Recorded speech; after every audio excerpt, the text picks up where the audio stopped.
Welcome to my channel एग्रीमेडिजी। आज की लेक्चर में हम फंजाई की एक बहुत इंटरेस्टिंग ग्रुप के बारे में पढ़ेंगे, दैट इज काइट्रीडियो माइकोटा।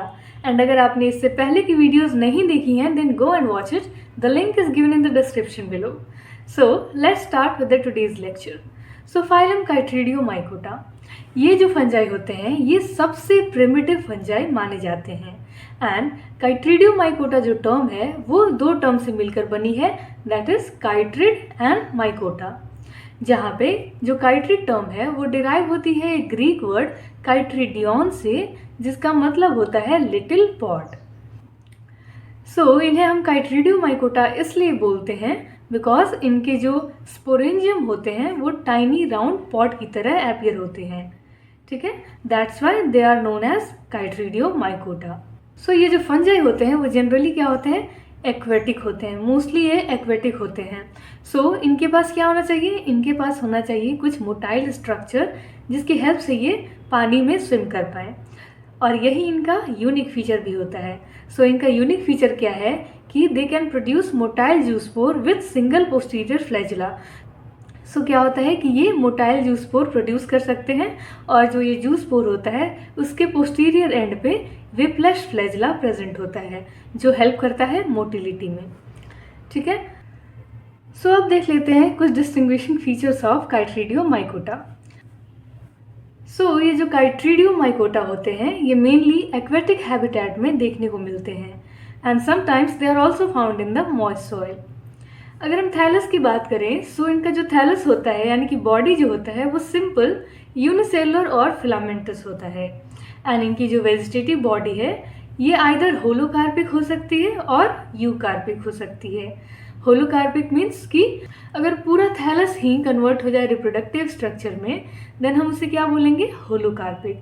लेकिन अगर थैलस का कोई एक पर्टिकुलर पार्ट ही रिप्रोडक्टिव बने देन हम लोग उसको बोलेंगे यूकार्पिक।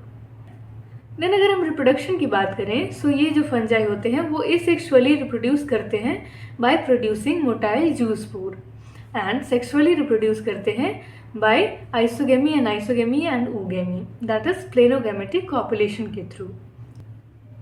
सो इनकी एक और यूनिक फीचर होती है दैट इनके जो जाइगोट होते हैं वो रेस्टिंग स्पोर में कन्वर्ट हो जाते हैं।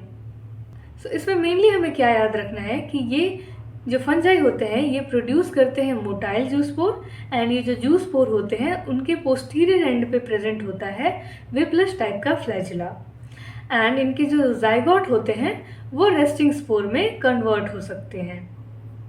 ठीक है, एंड ये मेनली क्या होते हैं, एक्वेटिक हैबिटेट में पाए जाते हैं। ये होलोकार्पिक यूकार्पिक हो सकते हैं। ठीक है, so now let's study the classification of phylum Chytridiomycota. So phylum Chytridiomycota के अंदर हम दो इंपॉर्टेंट क्लास को स्टडी करेंगे। First is Chytridiomycetes and second is Monoblepharidomycetes, जिसके अंदर मोनोब्लीफेरिस जीनस आता है। इन दोनों क्लास में से भी मेनली हम काइट्रीडियोमाइसिटीज को स्टडी करेंगे। सो ये जो क्लास काइट्रीडियोमाइसिटीज है इसके अंदर तीन इंपॉर्टेंट ऑर्डर आती हैं। First is Synchytriales, second is Chytridiales and third is Spizellomycetales. ठीक है, सो सिंकाइट्रियल्स ऑर्डर के अंदर सिंकाइट्रियम जीनस आता है, काइट्रीडियल्स के अंदर काइट्रीडियम जीनस आता है, एंड स्पाइजिलोमाइसिटिल्स के अंदर ऑल्पीडियम जीनस आता है। एंड इन तीनों जीनस में से हम मेनली सिंकाइट्रियम एंड ऑल्पीडियम को डिटेल में पढ़ेंगे। ठीक है, लेकिन अर्लियर क्लासिफिकेशन के अकॉर्डिंग ये जो सिंकाइट्रियम, काइट्रीडियम एंड ऑल्पीडियम थे इन्हें सिंगल ऑर्डर में प्लेस किया गया था, दैट इज काइट्रीडियल्स। सिंकाइट्रियम, काइट्रीडियम एंड ऑल्पीडियम को पहले एक ही ऑर्डर में रखा गया था, दैट इज काइट्रीडियल्स। लेकिन आज की डेट में इन सब को अलग अलग ऑर्डर दिया गया है, जैसे कि सिंकाइट्रियम को सिंकाइट्रियल्स में रखा गया है, काइट्रीडियम को काइट्रीडियल्स में, एंड ऑल्पीडियम को स्पाइजिलोमाइसिटिल्स में रखा गया है। ठीक है, so now let's study our first genus, that is Olpidium. So ये जो ऑल्पीडियम जीनस है this is very important genus because ये जो होते हैं ये वेक्टर की तरह एक्ट करते हैं for the transmission of many plant viruses. ठीक है, अब इसके डिस्टिंग्विशिंग फीचर्स को देख लेते हैं। सो ये क्या होते हैं, ये एंडोपैरासिटिक नेचर के होते हैं मीन्स कि दे आर ऑब्लिगेट एंडोपैरासाइट, यानी कि ये होस्ट सेल के अंदर में रहेंगे। मेनली ये कहाँ रहते हैं? प्लांट्स की रूट एपिडर्मल सेल्स में प्रेजेंट होते हैं एंड वहीं पे ये जूस्पोर्स का प्रोडक्शन करते हैं। अगर इनकी थैलस की बात करें सो इनकी थैलस कैसी होती है? होलो कार्पेट, यानी कि इनका जो इंटायर थैलस होता है वो कन्वर्ट हो जाता है रिप्रोडक्टिव स्ट्रक्चर में। एंड इनका थैलस यूनिसेलुलर होता है एंड नॉन माइसीलियल होता है। देन इसके बाद जो मोस्ट इंपॉर्टेंट फीचर है that is they produces motile zoospore. And ये जो जूस्पोर प्रोड्यूस होते हैं इनमें क्या होता है? इनके पोस्टीरियर एंड पे सिंगल विपलैश टाइप का फ्लैजिला प्रेजेंट होता है, ठीक है, जो कि हेल्प करता है स्विम करने में। उसके बाद नेक्स्ट है दैट ये जो होते हैं वो जूस्पोरेंजियम फॉर्म कहाँ करते हैं? होस्ट सेल के अंदर। एंड वहीं पे होस्ट सेल के अंदर में ही क्या होता है? जूस्पोर्स प्रोड्यूस होते हैं एंड रिलीज होते हैं थ्रू डिस्चार्ज ट्यूब्स। उसके बाद इनमें थिक वॉल रेस्टिंग स्पोरेंजियम का भी फॉर्मेशन देखने को मिलता है।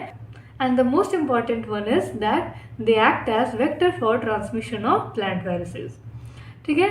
सो ये जो जीनस ऑल्पीडियम है this is very important genus, क्योंकि ये वेक्टर की तरह एक्ट करते हैं for transmission of various plant viruses.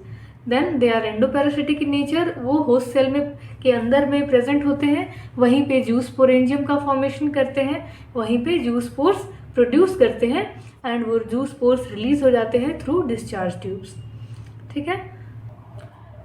सो अब ऑल्पीडियम के कुछ एग्जाम्पल्स देख लेते हैं। सो फर्स्ट है ऑल्पीडियम ब्रेसिकी। सो ये जो होते हैं ये वेक्टर होते हैं 3 वायरसेस के लिए। कौन कौन से? LBVV, TNV and TSV, latest big when virus, tobacco necrosis virus and tobacco stunt virus. And ये जो ऑल्पीडियम ब्रेसिकी होती हैं ये कैबेज के रूट्स या फिर अदर जो ब्रेसिकी फैमिली के मेंबर्स जो होते हैं उनके रूट्स को इन्फेक्ट करती हैं एंड कॉज करती हैं damping off disease. Then second है Olpidium uredinis and Olpidium viciae. So this are the examples of Olpidium genus. So अब देखते हैं life cycle of Olpidium brassicae which is very important. So इसमें सबसे पहले क्या होता है कि ये जो जूस्पोर्स होते हैं वो वाटर में प्रेजेंट होते हैं एंड क्योंकि ये मोटाइल स्ट्रक्चर होते हैं इसीलिए स्विम करके कहाँ पे पहुँच जाते हैं? प्लांट सेल्स के रूट्स के पास। वहाँ पे ये रूट हेयर्स के कांटेक्ट में आते हैं एंड अपना फ्लैजिला लूज कर देते हैं।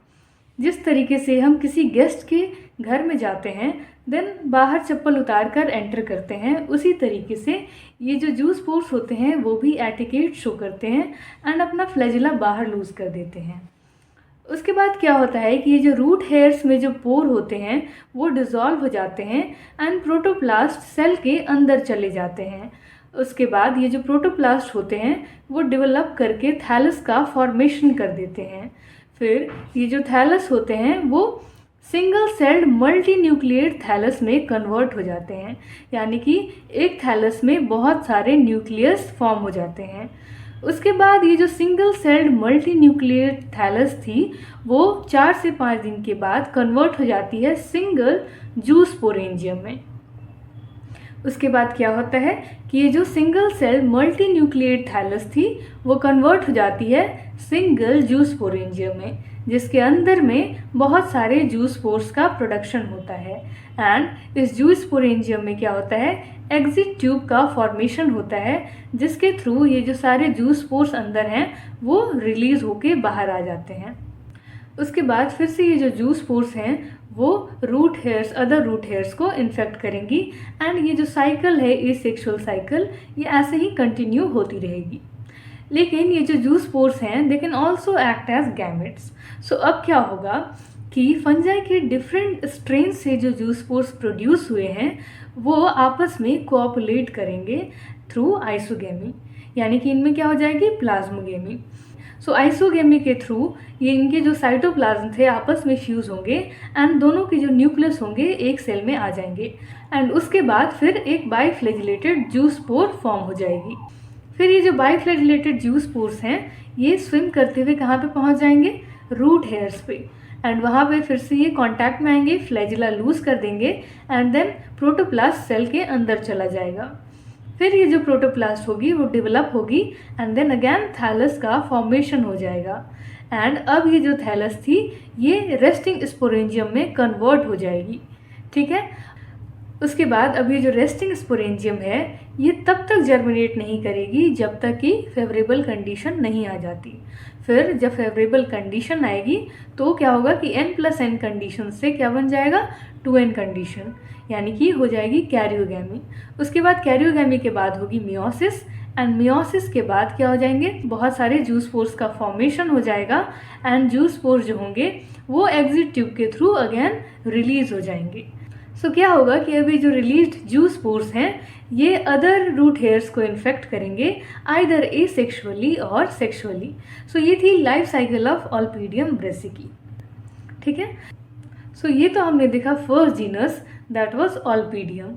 Now we will see our second genus, that is Synchytrium endobioticum. So Synchytrium endobioticum कौन सा डिजीज कॉज करता है, वो कॉज करता है पोटैटो वॉट डिजीज, ठीक है। Now let's see their important distinguishing features. Okay, so इनके जो बाकी फीचर्स हैं वो काइट्रिडियोमाइसिटीज के जो फीचर्स हैं उनके सिमिलर होंगे, लेकिन कुछ इनके जो इम्पॉर्टेंट डिस्टिंग्विशिंग फीचर्स हैं उनको देख लेते हैं। सो सिंकाइट्रियम क्या करता है कि ये गॉल्स को इंड्यूस कर देता है वैस्कुलर प्लांट्स में, एंड हाइपरट्रॉफी देखने को मिलती है हमें लीव्स में, ठीक है।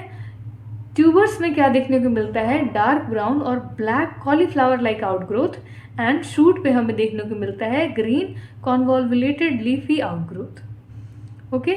और ये जो फंजाई होते हैं वो वेक्टर होते हैं कौन कौन से वायरसेस का, potato virus x and potato mop top viruses का, ठीक है। So before ending this lecture एक बार क्विक रिवीजन ले लेते हैं आज के लेक्चर का।